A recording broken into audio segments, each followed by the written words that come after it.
Le cœur de la réforme des retraites ne peut être changé puisque ce sont les GOPE qui l'exigent. Tout est détaillé dans le point numéro 10 de l'édition 2018.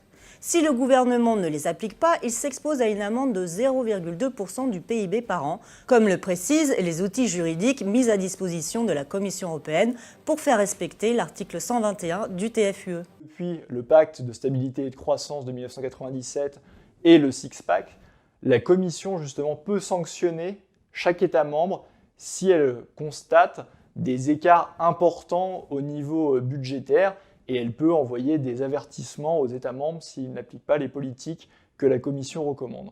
Concrètement, ça veut dire quoi? Ça veut dire que la Commission peut mettre une amende sous forme de dépôt à chaque État de l'ordre de 0,2% du PIB. Pour la France, vous vous rendez compte que ça représente 4,4 milliards d'euros. À partir du moment où il y a ces amendes, il ne faut pas se leurrer, ces recommandations ne sont pas des simples recommandations, ça se transforme de facto en obligation. Et il ne s'agit pas que justement du fameux six-pack qui serait complètement déconnecté des GOPE. Quand on regarde les textes européens, notamment celui du 16 novembre 2001 sur la mise en œuvre efficace de la surveillance budgétaire de la zone euro, il est très clairement établi et il est mis que ces fameux 0,2% d'amende sont faites en lien avec l'article 121 du TFUE. Article 121 du TFUE, comme on l'a vu auparavant, qui est celui qui définit le cadre des grandes orientations des politiques économiques et des recommandations. Ce qui est intéressant aussi, c'est qu'ils expliquent comment se fait la sanction. La sanction est prise sans la voix de l'État membre en question, et donc ça limite les possibilités de bras de fer, comme veut faire notre ami Mélenchon. Justement, si l'on prend les anciennes GOPE, on va voir qu'elles finissent toujours par être appliquées par les gouvernements successifs en France. Dans ces GOPE 2015-2016, il y avait notamment de prendre des mesures pour limiter l'augmentation des dépenses des collectivités locales. Et qu'est-ce qu'on a retrouvé justement dans le PNR? C'était l'annonce de la baisse de la dotation globale de fonctionnement, entre autres d'ailleurs pour les petites mairies. Et le chiffre était précis pour 2017. On parlait de 3,7 milliards d'euros de baisse de la dotation globale de fonctionnement. Il y avait aussi la réforme du Code du travail avec les partenaires sociaux, notamment pour que le salaire minimum augmente au même rythme que la productivité. C'est exactement ce qu'on a eu avec la loi Rebsamen, qui a entre autres permis d'avoir 2 renouvellements CDD au lieu d'un, et évidemment la fameuse loi El Khomri. Comme le gouvernement s'était engagé à passer cette loi avant l'été 2016, c'est entre autres pour ça qu'ils ont eu recours au 49.3 pour tenir les engagements européens. Et on voit d'ailleurs qu'il y a eu des manifestations contre la loi El Khomri, mais en réalité, tout le monde tapait à l'époque sur François Hollande et Myriam El Khomri, mais le responsable était encore une fois l'Union européenne.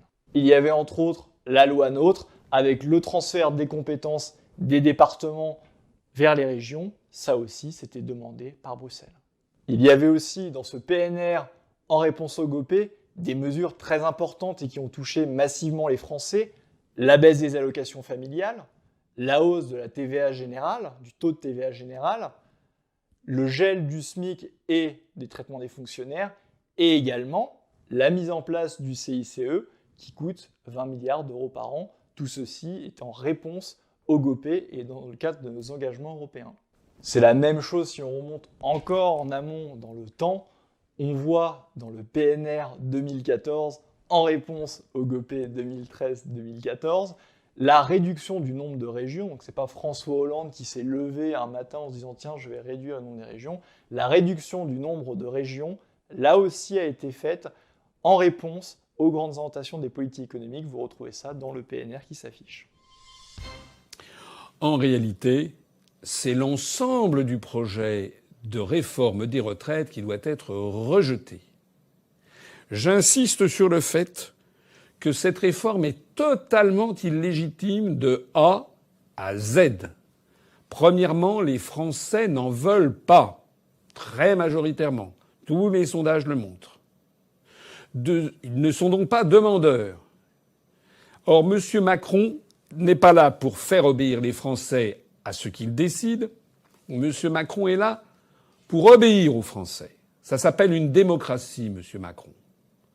Évidemment, tout le monde a bien compris que Macron se fiche éperdument de ce que veulent une grande majorité des Français. Il est là pour obéir à l'oligarchie qui l'a fait élire à l'Élysée par une manipulation médiatico-politique sans équivalent en 2017. Non seulement les Français n'en veulent pas de cette réforme des retraites, mais elle est injuste, je l'ai expliqué. Elle est injuste même avec les régimes spéciaux, puisqu'on pourrait en parler longuement. Les régimes spéciaux ne sont pas nés d'un chapeau, ils doivent être replacés dans une histoire, et chaque histoire de chaque branche de régime de retraite mérite d'être expliquée. On dit beaucoup, par exemple, que tel ou tel agent de la SNCF ou de la RATP serait favorisé par un régime spécial. On oublie simplement qu'ils n'ont pas eu la même vie, les mêmes salaires, les mêmes contraintes tout au long de leur carrière que d'autres salariés. Non seulement elle est injuste, mais en plus elle va appauvrir les Français, je l'ai expliqué. Non seulement les Français n'en veulent pas, elle est injuste et elle va appauvrir les Français, mais cette réforme, en plus de ça, n'a aucune légitimité financière puisque l'équilibre du régime des retraites est largement assuré pour les années qui viennent. Peut-être à horizon de 10 ans pourra-t-on s'interroger sur cet équilibre du régime financier, mais j'ai déjà eu l'occasion de l'expliquer.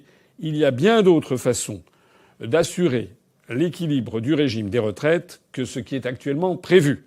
Ces autres façons étant notamment la sortie de l'euro, avec une légère dépréciation du franc français d'environ 10% par rapport au dollar, ce qui permettra de redynamiser les exportations, d'affaiblir les importations, de faire revenir à l'emploi au moins 1 million de salariés qui participeront aux cotisations.